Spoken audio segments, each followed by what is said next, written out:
And the Bucs hope that this will be their first victory ever. We have a great area, growing area, in Tampa, St. Petersburg, Clearwater, Sarasota, Bradenton, Lakeland, and Winter Haven, and even Wauchula. Over 2 million fans, and it's the fastest growing area in the United States. Good afternoon, ladies and gentlemen, live from Tampa Stadium. For the first time ever in a regular season, the Tampa Bay Buccaneers enter the stadium with numbers in both the win and loss columns. The Buccaneers came onto the field to a wild standing ovation from the some 60,000-plus fans at Tampa Stadium. They did not introduce any players individually. The PA announcer said, "Ladies and gentlemen, your Tampa Bay Buccaneers." Welcome to San Diego, California. Super Bowl 37. It is Tampa Bay versus the Oakland Raiders.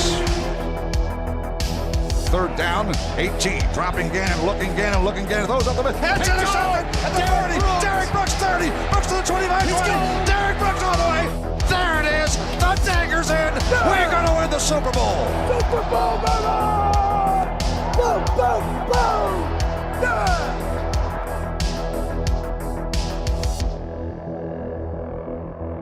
Tom Brady signing with the Tampa Bay Bucs tomorrow.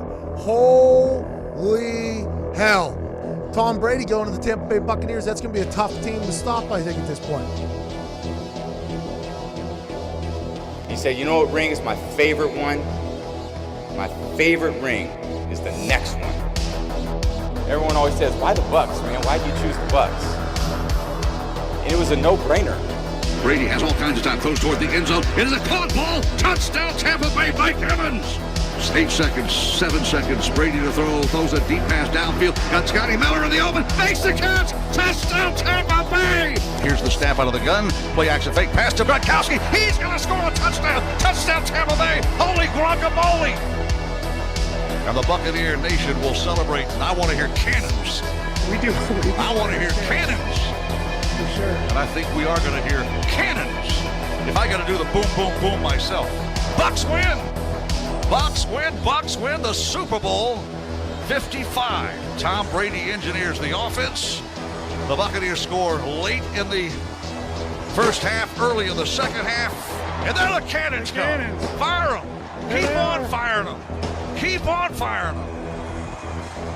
How about the Buccaneers, huh? This is the Big Nasty. Yeah, Big Nasty, Hall of Fame Tampa Bay Buccaneer fan, baby. This is Mike Allstott, Tampa Bay Buccaneers, and you're listening to the Cannon Fire Podcast. Cannon Fire Podcast, brother. You ain't listening, and you're missing out. Woo!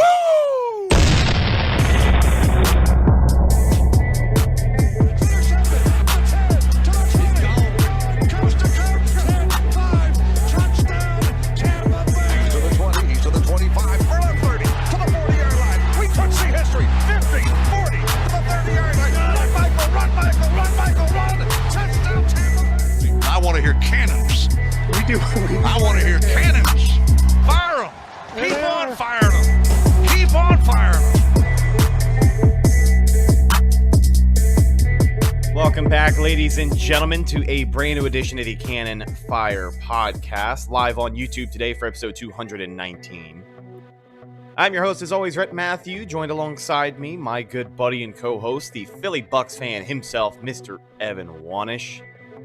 And it is about that time, my friends. It is officially Saints Week for Tampa Bay. Tom Brady and the 6-1 Bucs, who lead the NFC South right now, will head to that dirty-ass city of New Orleans to play their ex-quarterback, Jameis Winston, and his shiny new football team. So we're going to break down everything you need to know about that matchup over the next hour or so here on the Cannon Fire Podcast. But let's go ahead and get into things. Welcome back to the show. Evan, how you doing, my friend? Happy Friday. I'm doing very well. How are you? I'm good. When we normally do these morning shows, I feel a little more tired than I am right now. But like once I got over the threshold of actually waking up, sitting down, and getting ready to do the podcast, I feel ready. It's a nice start to my morning. All of our live viewers on YouTube, hope you guys are kicking off your morning well as well. Any of our West Coast people in here, That's commitment, dude, because it's 8:27 a.m. Eastern Standard Time. I know we got a lot of LA fans, but I'll be shocked if I see any of them in here. But checking in really quick on the chat, we've got Emily Compa here early. Go Bucs, go Bolts, bandwagoner. Brady is Mahomes' daddy.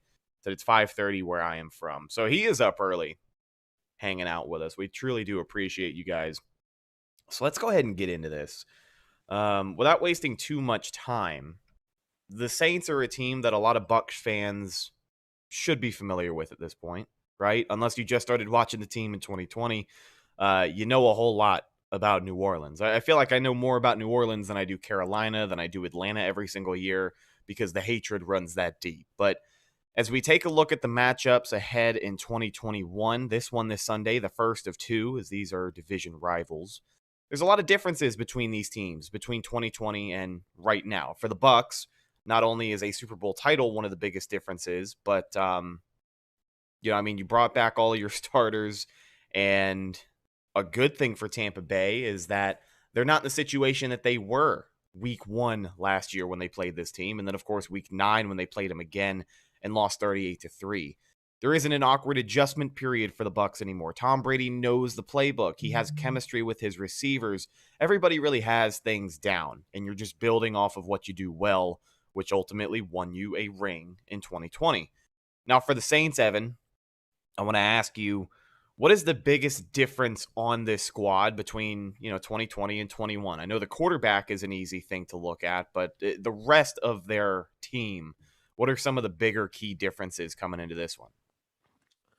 Well, for this specific game, Michael Thomas will be out. It doesn't seem like he's going to play. He's been out the entire year. He hasn't played yet this season. So, that's probably the biggest individual difference, I would say, in terms of players that will be available. Guys like Trey Hendrickson obviously won't be there. Trey Hendrickson really played well against the Bucs when they played him twice, especially the Week 9 game in Tampa. I mean, he was a wrecking crew Week 9. So obviously he's moved on to Cincinnati. I just realized what I did there on the Cincinnati. I didn't intend that. We're on Cincinnati. And I mean, also, Brady's Mahomes' daddy brings it up, and it's a fair question. We don't know yet. Is Taysom Hill going to play? He has a concussion. He hasn't practiced all week, but he also hasn't been ruled out. So I would say it's unlikely he's going to play, but he also hasn't officially been ruled out. Obviously, the Bucs and Saints will both practice later today. We're recording this in the morning, so they practice. In a little bit here, and we'll find out a little bit more there. But I mean, there's not a whole lot different with the Saints team, obviously, besides the quarterback and the loss of Michael Thomas. But at the same time, the Buccaneers secondary is also have a ton of losses itself, which they didn't have last year. Yeah. So it's sort of, sort of pick your poison in a way there. And Pete Payne asked, will Ingram actually be able to instantly plug in and play? I mean, I don't see why not. He knows the playbook well, and he should be able to play. I don't know how much you'll actually see him, just because with the Bucs run defense, this isn't the matchup that you'd normally see a guy like Mark Ingram in. This is the matchup that they try to exploit, the Bucs linebackers against Alvin Kamara. So we'll see what happens, but we'll get into it. It's a different Saints team. It's the same personnel, but it's different. It is different. Well, I mean, it starts with the quarterback, and I guess the time has come. Let's talk about the quarterback for New Orleans, because if you are a Bucs fan beyond 2020, a lot of people should be very familiar with this guy as well. Jameis Winston, who we talked about on the Mailbag Show a couple of days ago, will be under center for the first time, starting for the first time against his ex-team. We remember that Sean Payton drew up a trick play, as he usually does against Tampa Bay, but this time it came in the playoffs, and Jameis Winston went out there, threw over top everybody, and got himself a touchdown. So obviously this week he's going to be looking for a little bit more, but let's talk at his performance so far this season. On the Mailbag Show, again, we did talk about this, but just to reiterate, one of the biggest differences between Tampa Bay Jameis Winston and the new and improved New Orleans Jameis Winston is that, one, he didn't start for an entire year. He sat behind Drew Brees, learned from him, which I gotta say, not a bad spot to be, right? If there's a guy in the league that you have to learn from, there's only a handful of people that, I think a lot of quarterbacks would be perfectly content with sitting behind. Drew Brees is probably one of those guys, as he still is all over the record books until Tom Brady breaks every single one of those records. So he didn't start, got some action throughout the season. I remember during the San Francisco game in particular, we watched him come in for an extended period of time. Almost threw a pick in that game, threw it right to the linebacker, and then you didn't really see him a whole lot after that. He throws that touchdown pass in the playoffs against Tampa Bay, and then Drew Brees retires after that season. Watching the Bucs win the Super Bowl really bummed him out, so he decided to hang it up. And here we are. Jameis Winston doing his thing with his team in New Orleans. Now, they are playing to the tune of a 4-2 start right now. They are second in the division. So if they were to lose this weekend, the Bucs go to 7-1. They go to 4-3.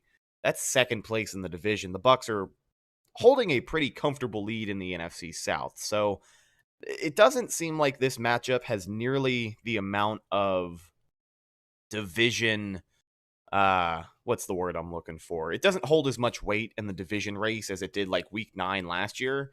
But obviously the Bucs are going to want to go out there and win this one to set them up later on down the road. But it's not as much of a close race throughout the first half of the season, it seems like, for New Orleans. I'm going to disagree. New Orleans goes out and wins this football game. The Bucs have a bye week next week. If New Orleans wins next week as well, the Bucs and Saints have the same record, and the Saints own a tiebreaker. The Saints are in first place. So to me, it has huge division implications. I'm not sure, like if the Saints beat the Bucs, I'm not sure if like Sunday night, I'm not sure if the Saints would actually be in first place, because technically the Bucs would still have one more win, and they'd only have the same division record. I think they'd be 1-1 at that point. The Saints would obviously have the head-to-head, which matters more, but the Bucs would have one more win technically still. So I'm not sure if the Saints would actually be listed as the first ranked team. I'm not sure how that works for the tiebreakers and everything. But it still is a huge game. I think it's like you said, the difference between 5-2 and 4-3 for the Saints is humongous. Oh yeah. Right. It is humongous. The difference between 6-2 and 7-1 for the Bucs is humongous. Especially with the Bucs bye week coming up. So they don't have an opportunity to keep ground. The Saints have an opportunity to gain ground because the Bucs aren't playing, right? The Saints already had their bye week. So I do think it's a big game. I think this will go a long way. Carolina's really fallen off. I wonder who called that. And Atlanta. Do you see that? Atlanta's always been bad, right? They're going to continue to be bad until. They're like average this year. They're like 3-3 now. So. Yeah. I guess they're better than we gave them credit for at the start of the season. But as far as Carolina, did you see that report float out yesterday that Matt Rule isn't entirely sold on the NFL and that he may or may not end up back coaching college soon? It's funny. No, your kid, he's coaching that all-time historic defense.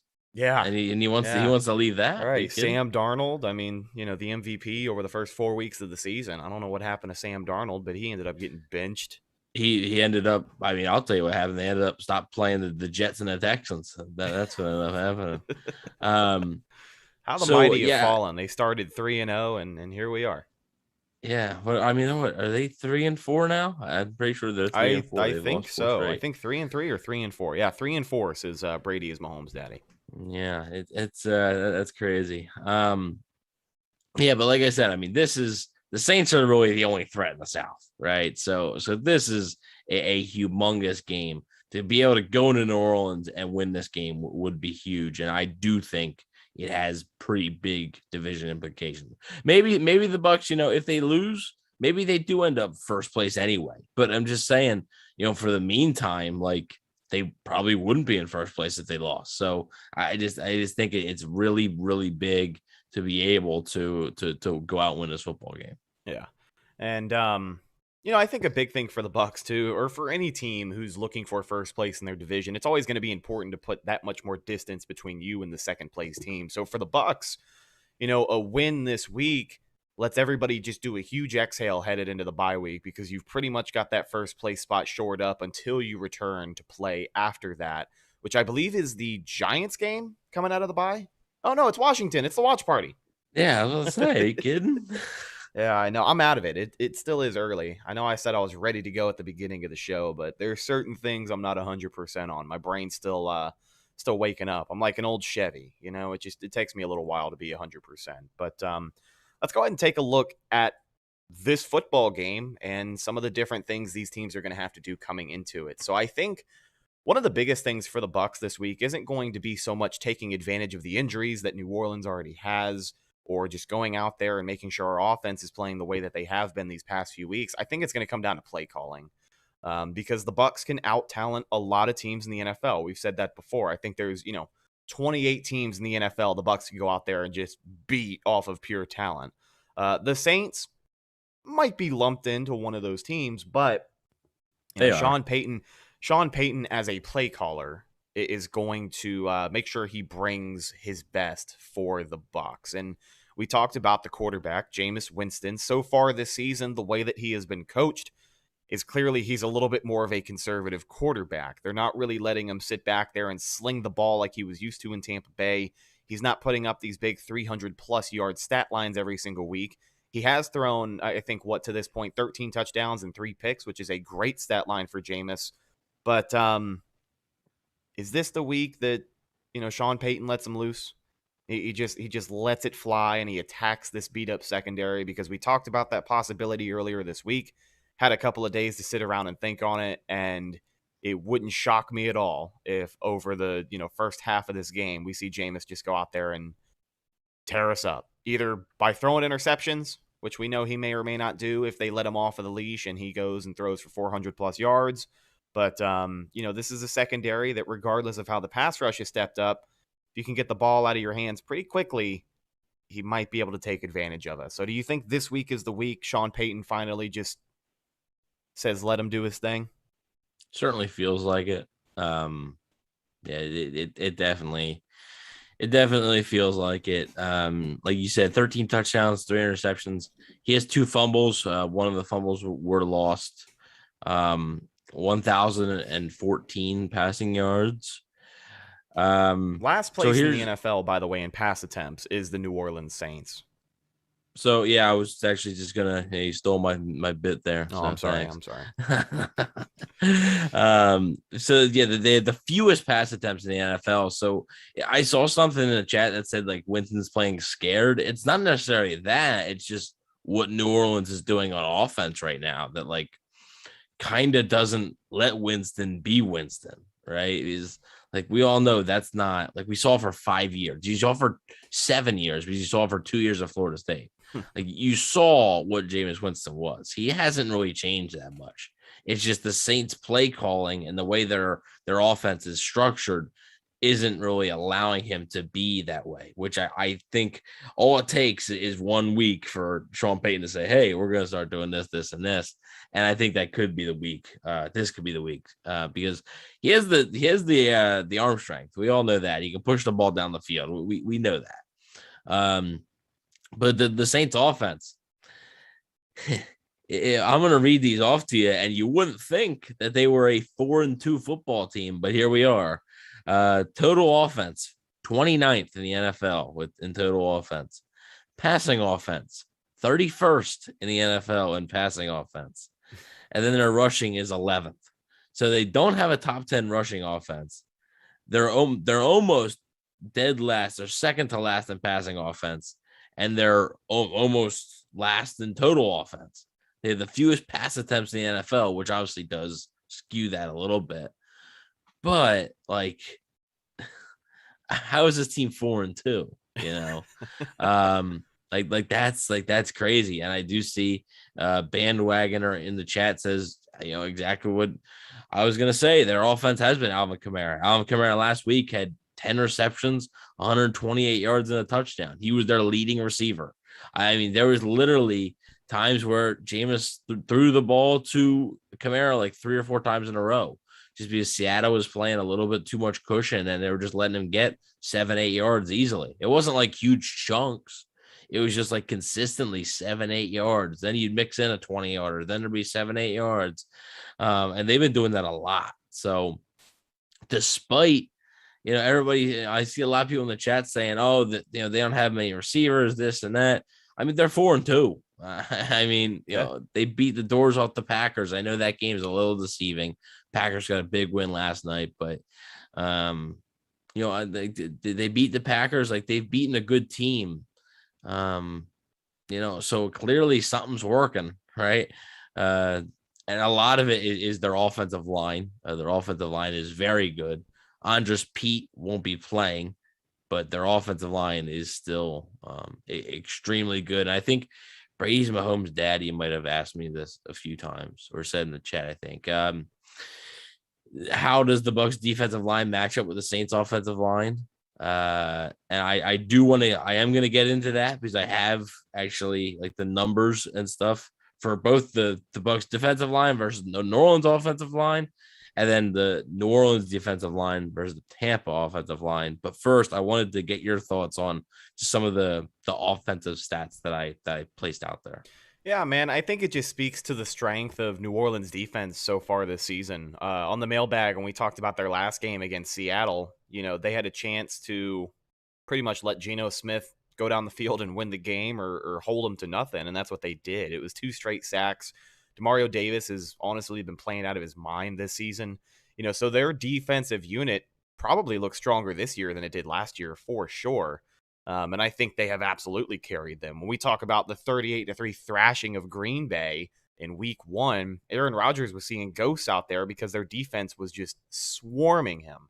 And obviously it set up Jameis to be in the position that he did to throw this many touchdowns and only 180-something yards. So, their defense is really going to be a huge test for Tampa because you look at the defenses that they have played. The Bears defense isn't really a slouch, but it's also the Bears. So I guess they are kind of a slouch. They're not that great this season. Of course, Miami isn't that good. The Rams are a good defense, and we saw what happened when the Buccaneers made some early mistakes against a really good defense. So I think for the Bucs, it's going to be important this week to be on their P's and Q's. When you go out there and you start the game, don't make any early mistakes.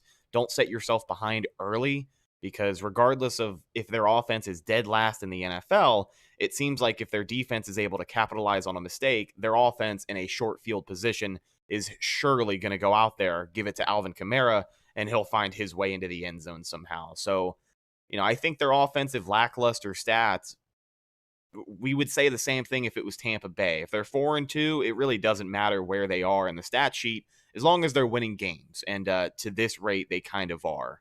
So I think it just speaks to the strength of their defense this year, and that's something the Bucs definitely have to be ready for.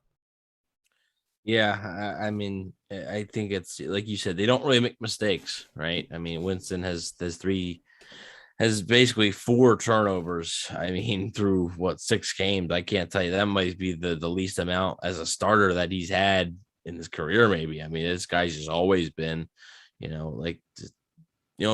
sure, just up and down. Yeah, like the touchdowns and the yards are going to be there, but so are the turnovers, and that's just not the way. I mean, even like penalties, like New Orleans just doesn't operate that way. Like that's just not that's not what New Orleans does. They don't commit the back-breaking holding call, right? That takes them out of field goal range, or calls off a touchdown and they have to settle for a field goal. They don't have the defensive pass interference that puts the opposing offense on the 10-yard line. They don't have that, right? They don't have the roughing the passer on 3rd down when you're about to get off the field. Right. They don't do those things. And that's one of the big reasons why they're 4-2 right now, protecting the football and playing disciplined. And obviously, it helps when you have a good offensive line, and the Saints have a very good offensive line. I mean, I know Seattle's defense isn't very good, but Saints only put up 13 points. But man, if you watch that game, Jameis had all day to throw. He could have sat back there, read the newspaper, then grabbed a cup of coffee, said hi to his mom, and then threw the ball. And I wanted to look at, since it is, the Bucs front 7 and the Saints offensive line, they're relatively the same groups from last year. Yeah. Right. So that's why I wanted to look at what happened last year. So in 3 games, right, obviously week 1, week 9, and the playoff game, in 3 games total, the Bucs defensive line versus the Saints offensive line only had 2 sacks in 3 games. That's not going to cut it, right? And one of the sacks, I believe, was actually in a 38-3 game, and it was just garbage time, whatever. Didn't really have any impact on the game, but I don't believe they didn't sack him. They didn't sack him in the divisional round. So I mean, even going back to 2019 and 2018 when you're playing Drew Brees, that's been a common theme for this pass rush too. I know it's not the 2020 pass rush, but when you consider guys they like get the ball out quick, JPP, Shaq Barrett also being on that defense, New Orleans gets the ball out quick, and getting to the quarterback has always been a struggle against this team. Yeah. I mean, that's it's tough. I think it's just not a great matchup for the Bucs. It's really not as far as like defensive line versus offensive line, because the Saints just have so many talented players, and I think it's a big key. Right? It really is. Obviously, week 9, the Bucs weren't playing with Vita Vea, and in the divisional game, they were not playing with Vita Vea. So that's a difference that not many people are talking about. Kind of. Well, especially with Andres Pete not being out there too. That's huge for the middle of that offensive line. Yeah, I mean, it's their center, I believe it's Eric McCoy. He could have his hands full in this one, so that's going to be big. I really do think. But also, something, Jameis is more mobile than Drew Brees is. So yeah, that's true. You're not playing a quarterback now where you're just going to keep him in the pocket, because he can escape the pocket. So you got to consider that too. The Bucs front 7. I mean, who didn't play with Jameis? Joe Tryon. Yeah. That's really it. Yeah, I mean, everybody else knows the tendencies of him. Like Shaq Barrett only played with him for 1 year, but he practiced against him every day. Same with Sue, same with Devin White. It just, Levante David practiced against him countless times. Vita Vea, Jason Pierre-Paul, those guys have been up against him so many times. They should know sort of what to do. Yeah. And actually, now I do want to say real quick. Actually, I'm going to save that for when we talk about the offense. Go ahead. Okay. Well, I just wanted to throw in there, you brought up Levante David, and that's a big return the Bucs are going to have this week. And when you talk about the importance of people on the defense who know the tendencies of the quarterback that they're playing, I think 54 is even bigger of a return this week when you think about it in that aspect. But looking at the rest of this defense and how they match up, of course, the injuries in the secondary still there. Not too sure about Richard Sherman and his status. He did return to practice this week, but of course, when we get the injury report later on Friday, we'll probably get a better idea of his status for the game. But aside from that, just about everybody is experienced with Jameis Winston, but Levante being out there to back up Devin White to try and slow down Alvin Kamara, I think is going to be huge, because it doesn't seem like it's going to be a surprise this week that they're heavily going to lean on number 41. Now, I'm pretty confident the Bucs run defense with Mark Ingram being back. It's, 2 running backs that you're going to have to contain, because Mark Ingram has a history of running all over the Bucs too. But, I think 54 out there is going to be huge. And when you just look a little further into this matchup of how the Bucs how the Bucs fare on defense as opposed to their offense, having Levante out there is going to be huge this week. Yeah, I mean, it's not confirmed that he'll be back. It's not confirmed that he'll play, but it sure seems to be trending that way, right? It definitely seems to be trending that way. And the Richard Sherman stuff, I'm in wait and see mode on Richard Sherman. Yeah, I'm not 100%. I'm more confident that Levante David's going to play than Richard Sherman is. I'm still not positive with Richard Sherman. Hamstrings are tricky. They really are. So we'll see what happens, but it will be big to have Levante David back, and I think that will help out the run defense. Yeah, I mean the run defense really hasn't been like against Chicago. Like, Chicago's a good running team, and I know like the Bucs were really playing like they're playing for the pass, and like I'm not concerned about it, but like the run defense definitely has looked different when Levante David hasn't been there. So yeah, it's going to be big to potentially get him back. And I mean, if Sherman's back, that's a bonus, right? But I'm not sure. I'm not sure if he's going to. Like I said, he participated in practice Wednesday and Thursday. Today's a big day, right? Today is a big day. Akeem in the chat is watching from Jamaica. Appreciate you, man. Akeem. Some Bucs fans in Jamaica. That's right. Jamaica me crazy, man. Worldwide. I had to make that dad joke, right? Just had to. I was thinking of The Office Diversity Day. Yeah.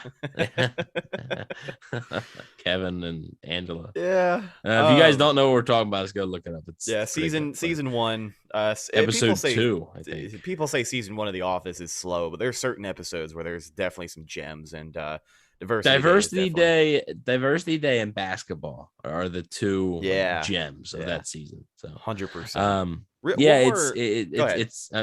It's also big, in containing Alvin Kamara to have Levante David back. So you don't just put all of it on Devin White to stop Alvin Kamara. That's going to be big. So I'm definitely interested to see, just how healthy Levante David is. I hope he's not rushing back, especially with the bye week next week. It's not like they have a string of strong games here. Like, you have a rest week after this. So hope you don't rush back, but I think he should be ready to go. Yeah, and one more thing I want to take away from this Buccaneers defense. Our buddy Pete Payne from Bucs UK brought it up in the chat, hanging out with us this morning.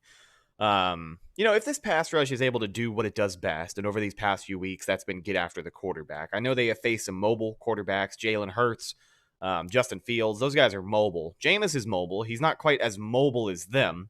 He's definitely not known for having the wheels that those quarterbacks do. Escapability-wise, though. Right, but even if you get him outside of the numbers, Pete brings up a great point.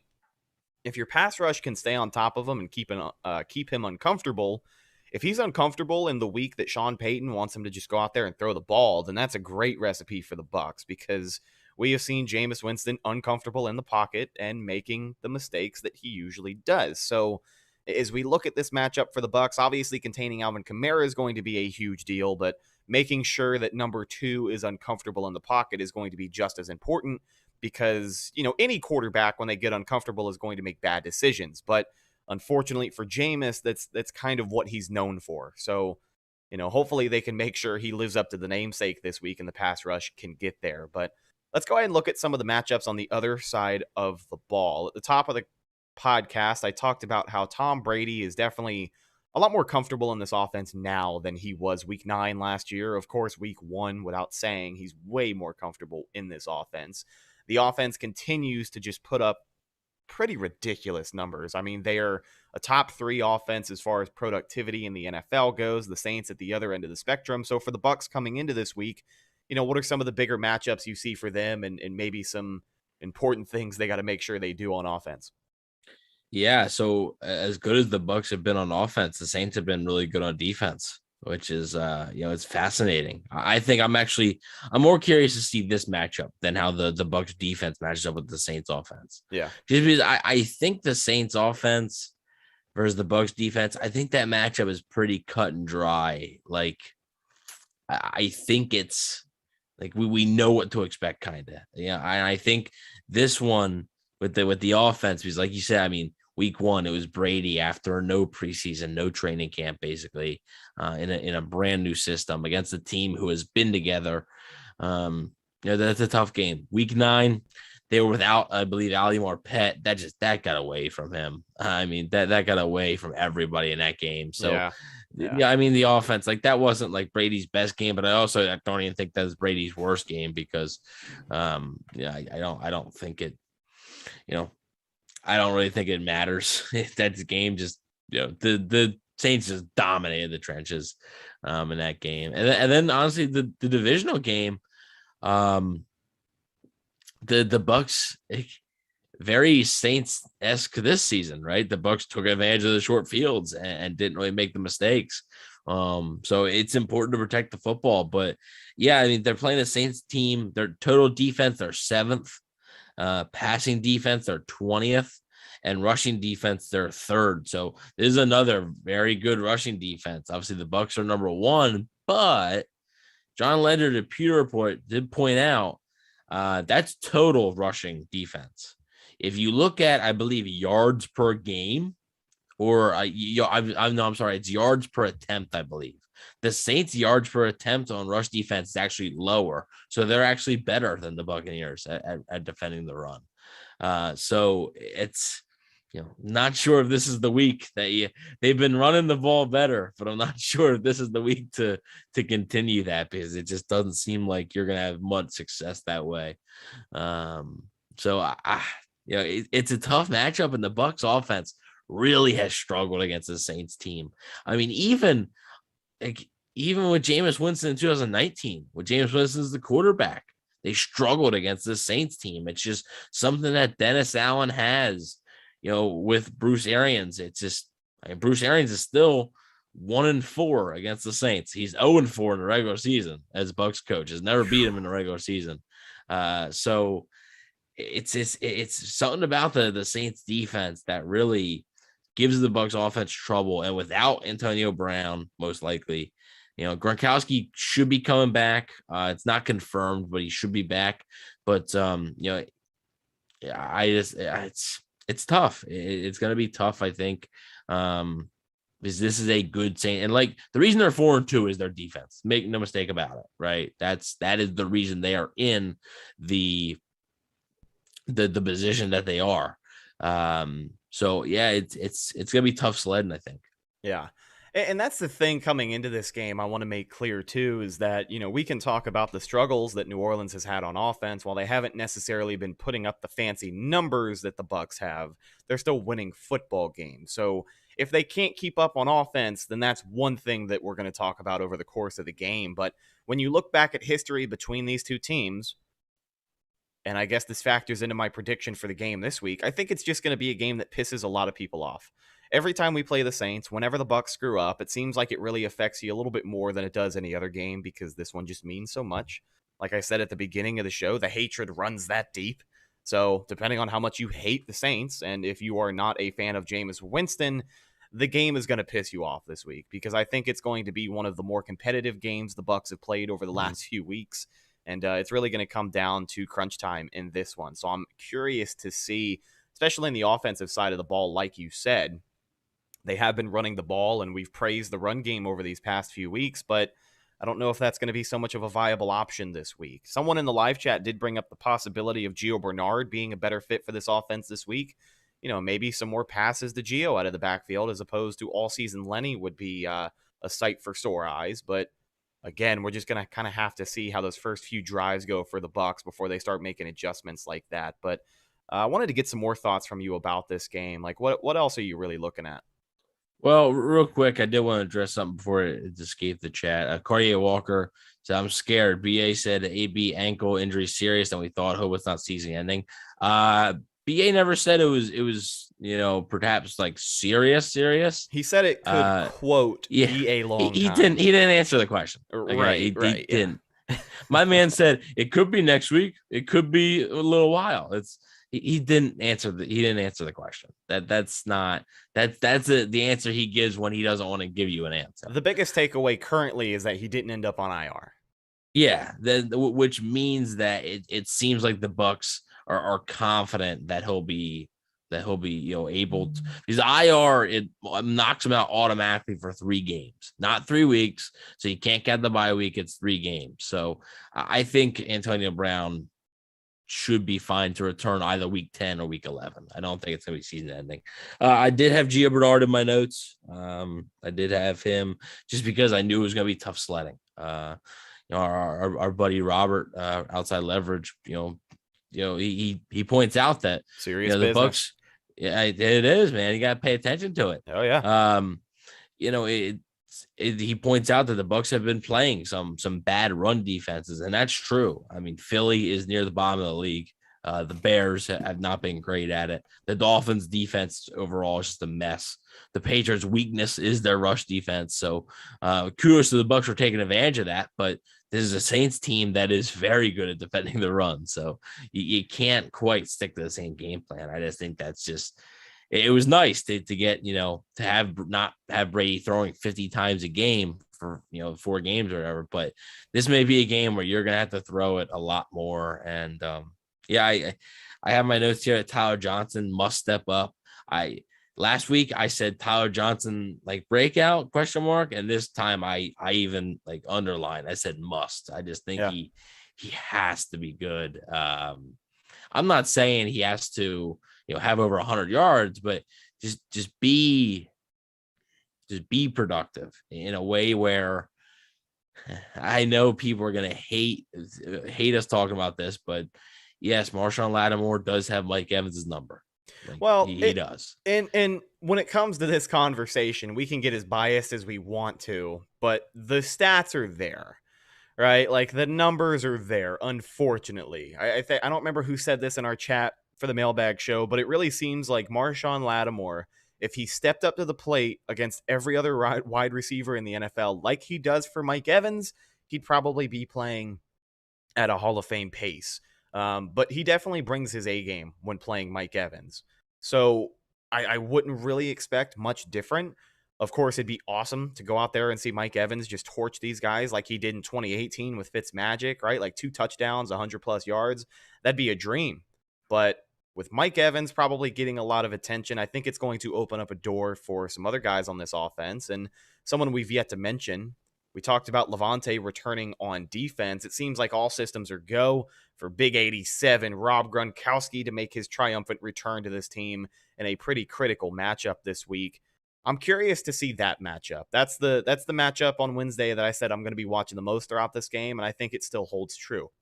I'd like to see if Mike Evans gets shut down and you're asking some of these other receivers to step up. I think Gronk makes a play or two, because even though he is, the guy that he is, he's big, he's goofy looking, he takes up a lot of space on the field. He some way, somehow finds room to get open a couple of times a game.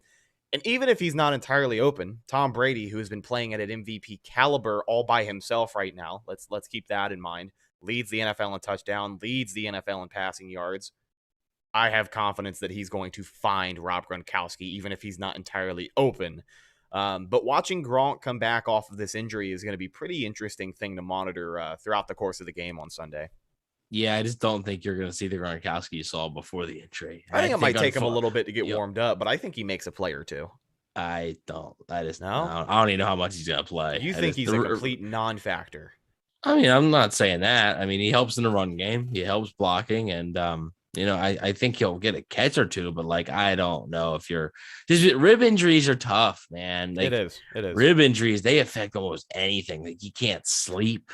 You can barely move. He's your ribs, you don't realize it until I think you hurt your ribs. A few years ago, I just had a little bruised rib, hurts to breathe. And it was brutal. And I only had a little bruised rib, and Gronkowski has much more than that. So, it's tough. It's gonna be tough, I think, for Gronkowski, but I don't think he's gonna be invisible, but I just don't know if you're gonna see any big plays out of him. I'd like to think he gets open in the red zone.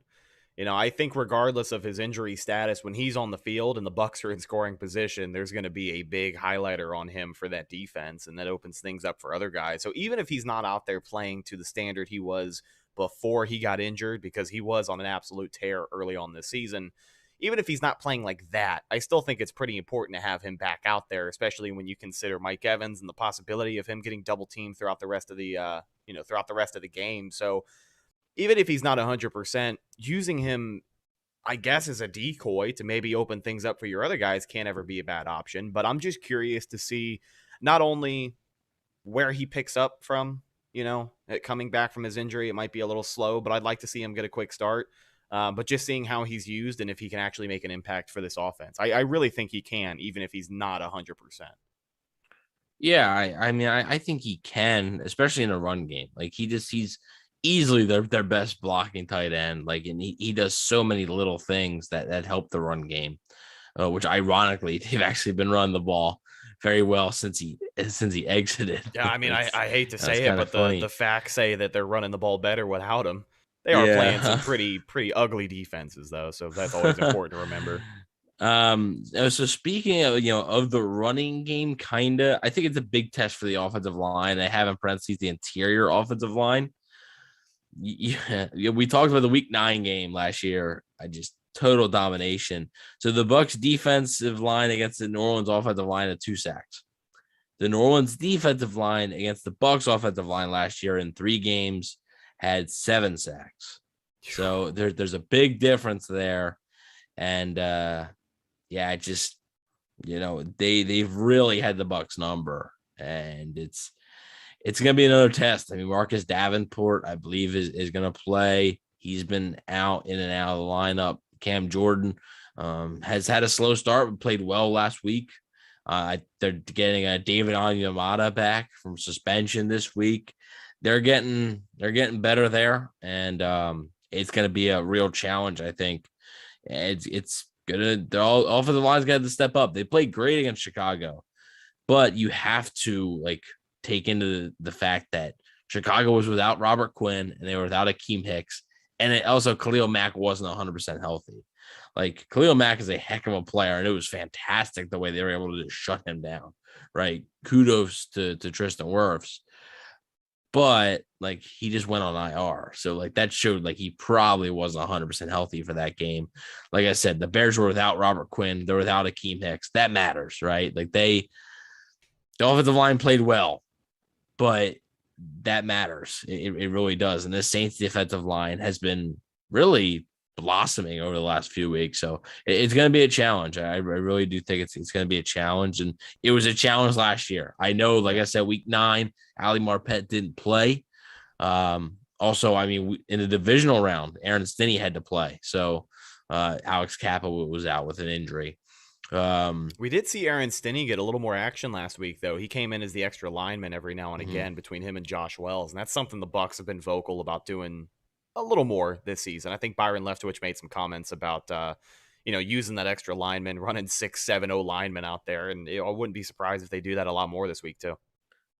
Yeah, just it's like I said, I think it's gonna be a challenge. I mean, Brady's Mahomes' daddy points out Seattle's offensive line's not great. Sure. No, they're not, but at the same time, I mean, the New Orleans defensive line has been doing this a lot. They've been good. Marcus Davenport is a good player. Cam Jordan's a good player. So that's just something to look out for. Especially the interior offensive line, because that's something that the Saints have really, especially last year, they really did well against the Bucs in the interior. So that's important for the guards in the center to play well. And I mean, they played excellent last week. So it's important for them to play well again this week.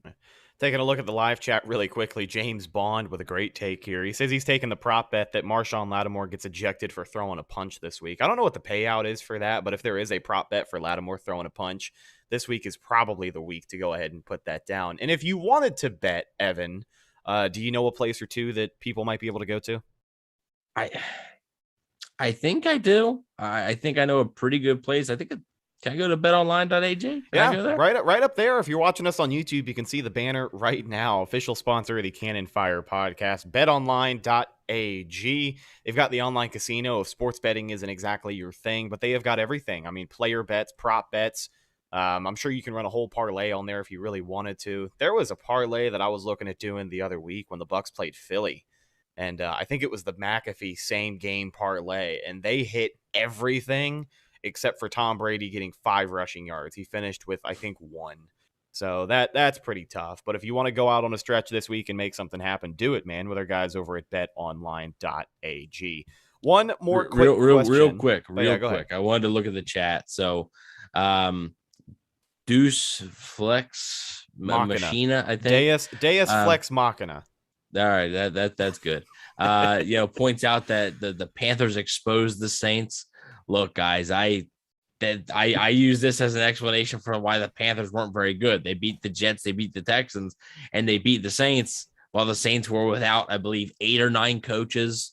Marshawn Lattimore didn't play. Marcus Davenport didn't play.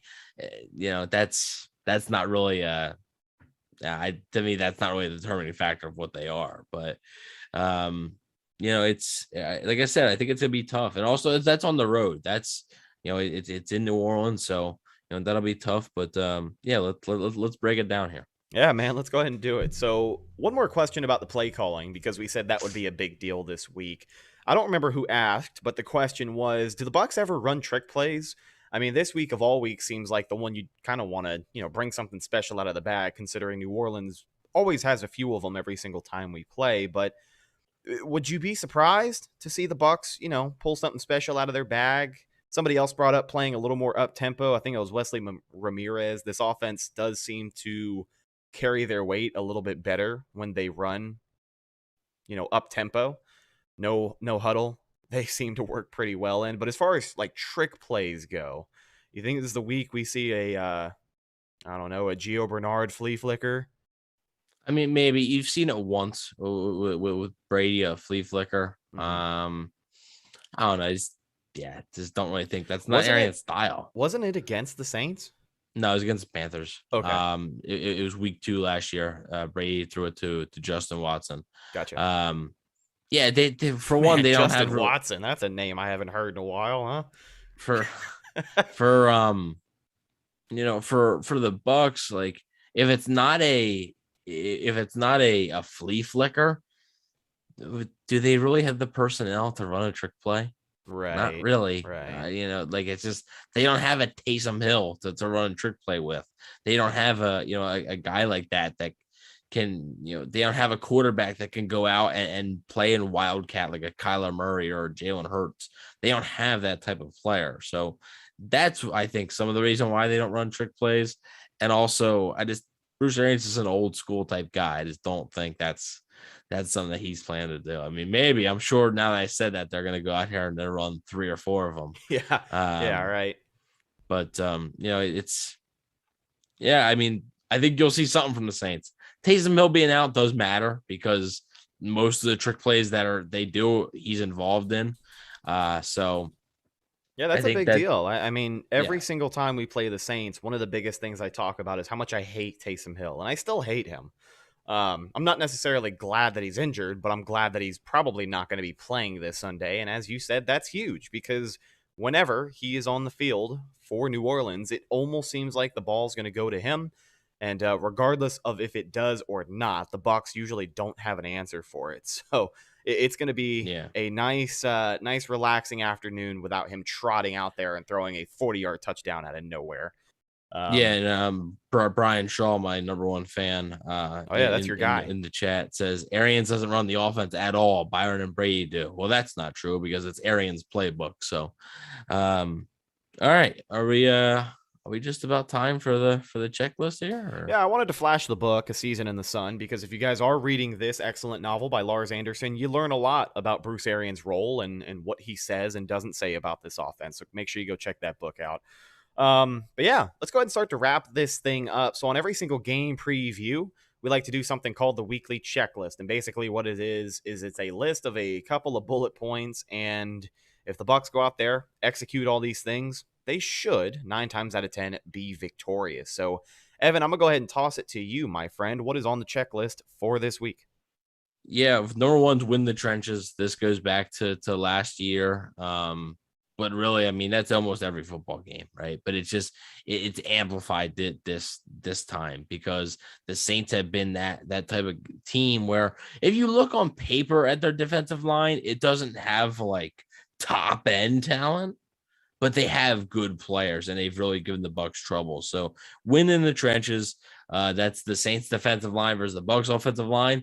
But I think possibly more importantly, it's the Bucs defensive line versus the Saints offensive line. If you're able to pressure Jameis Winston, I think that could change almost the entire game. Because like you said, then you get him to making some potentially bad decisions, maybe fumbles, who knows? But the Saints offensive line was really good last week. They've been really good the entire year. it's going to be important for the Bucs to be able to generate pressure, specifically with 4 players. So you're not blitzing and leaving, Alvin Kamara one-on-one with a linebacker or one-on-one with a safety.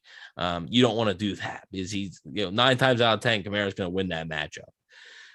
2, play disciplined. The Saints, like we talked about earlier, the Saints are not going to commit very many penalties. They're not going to commit many turnovers. They're not going to do it. So in turn, you have to not do it. And I think whoever wins the turnover battle is going to win the game. I really do.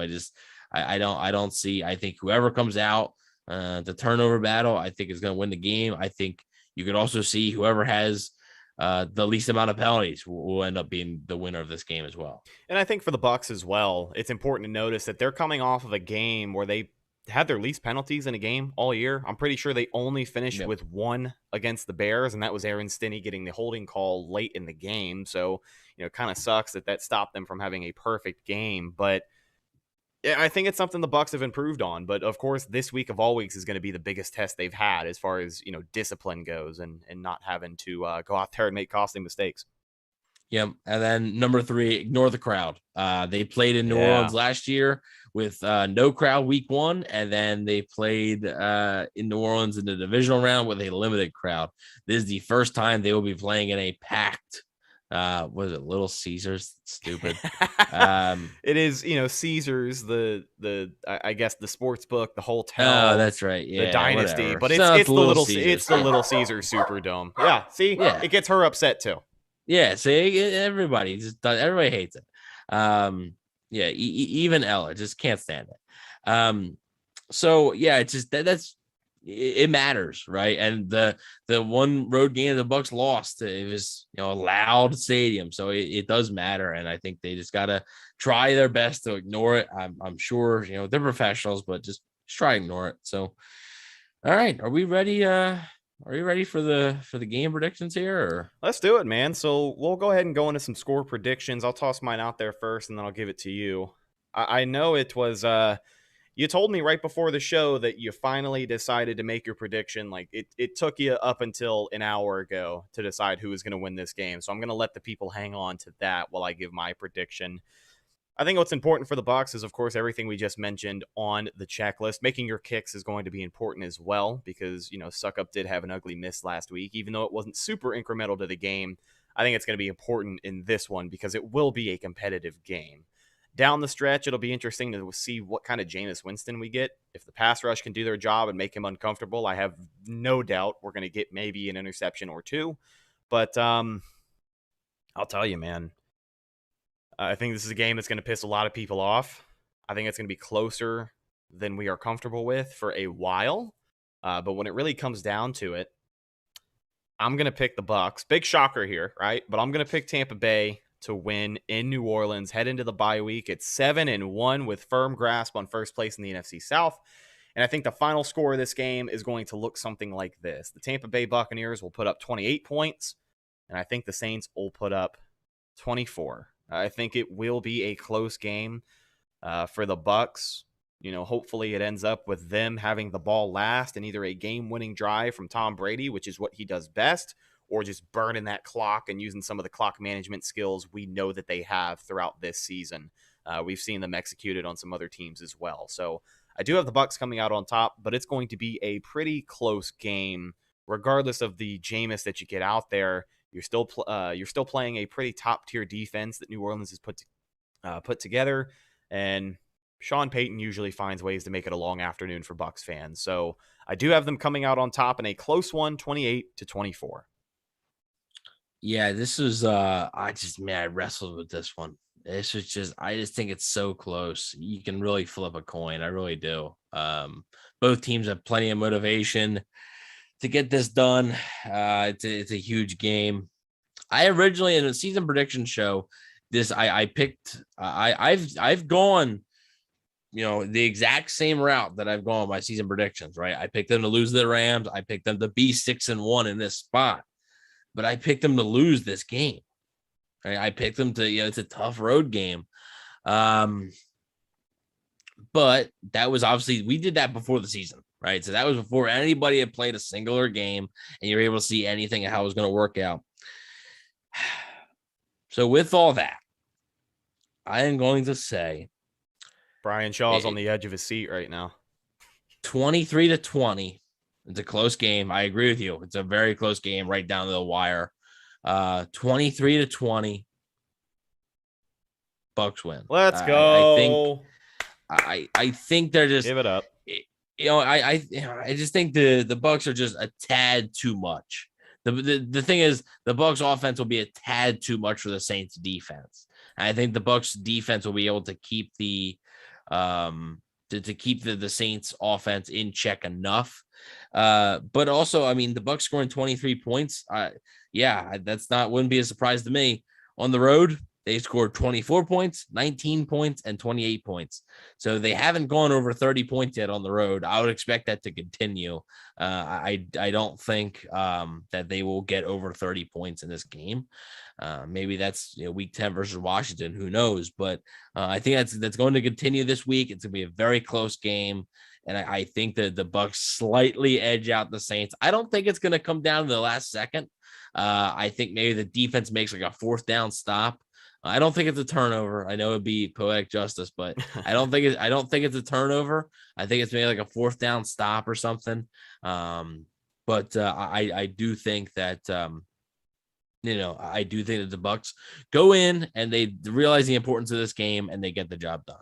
Absolutely. It's going to be important to see how they come out early in this game. I think if the offense can find some momentum against New Orleans early and continue to just do their thing, it could be a long afternoon for Saints fans, and that's a perfect situation for us. But ladies and gentlemen, that's just about going to do it for this week's episode of the Cannon Fire Podcast. If you guys have your final score predictions, drop them in the comments section below or in the live chat if you're hanging out with us live here. But yeah. Follow the show on social media, Facebook, Instagram, and Twitter. All of those are Cannon Fire Podcast. Best place to go for updates on the show and, of course, Buccaneer news as it happens. Speaking of Bucs news as it happens, you can follow my co-host Evan on Instagram at Bucs_daily, the #1 Buccaneers fan page on Instagram. You can also find him on Twitter at EvanNFL. Last but not least, you can find myself, Instagram and Twitter at Redicus. If you follow me, I will follow you back. RHETTAKUS.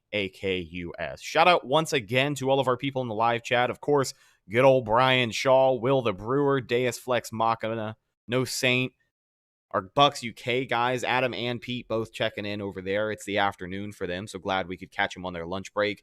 And anybody else that I may have missed, thank you once again for checking out this week's episode of the Cannon Fire Podcast, presented by our friends over at betonline.ag.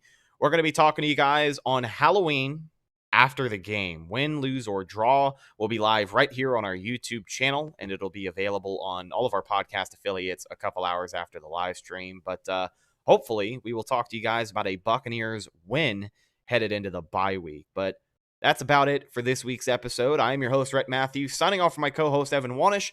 We'll talk to you guys Sunday night. Until then, and as always,